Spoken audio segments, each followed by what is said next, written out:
This is how this room was lit for festivities. There's candles on these various animals' horns. These are Renaissance chairs, but how much of that period it covers, I don't know. This was Anna Furr's bedroom. I get a kick out of how they kept themselves separate. Some kind of printing press.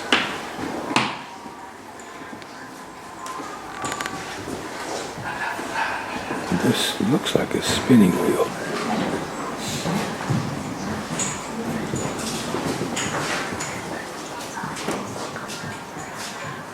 This is a ladies' washing table. Relative rarity. It looks like it has water coming from somewhere, or could. And it was apparently a luxury to have a stove in your bedroom, which her husband graciously granted her. See, that was filled with water. My guess is it was probably scented water. And would that have been a royal towel? This is a family medicine cabinet. This is a tapestry of a family tree. Maybe the same family. Imagine the amount of time that went into that. This magnificent room is called the Queen's Chamber, and it was really a gathering place in the home for all kinds of activities.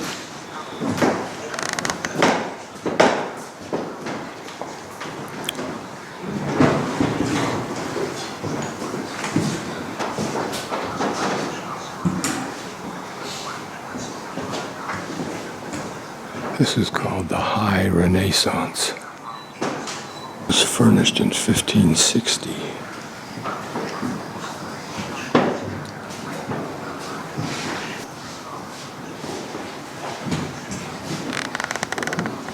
These apparently are cupboards. The ceiling supports itself not with nails, but by interlocking parts. It's the family altar. This is the gambling table.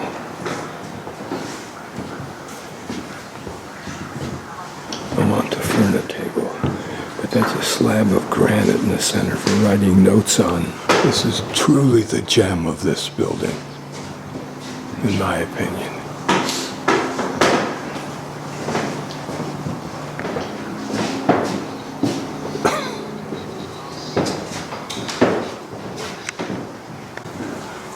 Here there's another secret door, and you must move pieces of wood in order for that to open. And this secret door takes you outside the castle.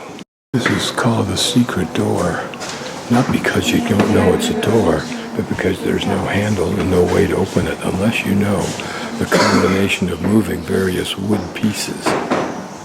Very clever. Sempre rappresentato.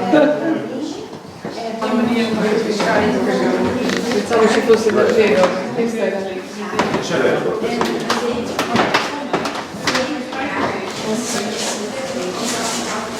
This is the entrance into the chapel. This is a Gothic chapel. This was consecrated in 1508.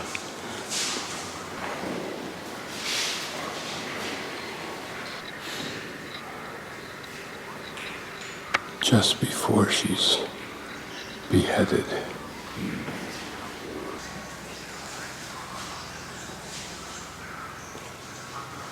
This was written authority to collect indulgences.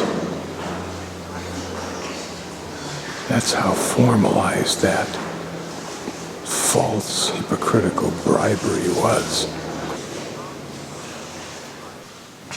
All of these deer's horns probably were killed locally, but notice this one, how curious it has been warped, if you will.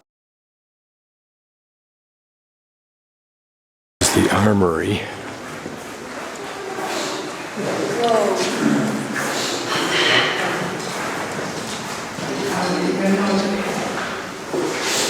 Look at the size of those cannon. More like large rifles.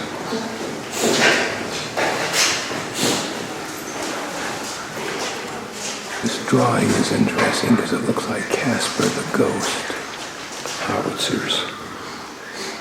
Notice the different size cannonballs. Small ones, medium, large. Notice this one hollow, maybe for putting powder inside of it. But these are solid rock. I wonder what that tuber-like device is for. Those are pitch pans for heating oil. For starting fire. And these long things were firebrands or torches. These are the first shotguns. These were chain balls that were sent from cannons, and they whirled and did a lot of damage in crowds.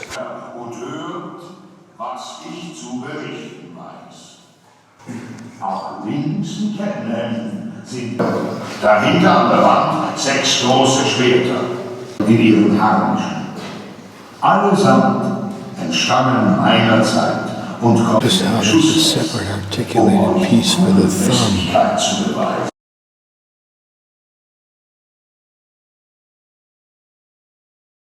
Lucked out and decided to walk down from where it said bus in the parking lot, which is where I said she said I was supposed to get it, to below that, just below that, to another area on the main street, and then just then the bus came. In stands now. I'm going to poke around just a little bit, and then behind me is the Bahnhof somewhere, and I'll go down and grab the train and get out. Just wanted to look at some of these. I wonder if this big old building here and these trees were always part of the church complex. And the street, some old looking buildings. We'll roam around just to see what we can see. Guesses this is an active little farm right in the middle of town. It always has been.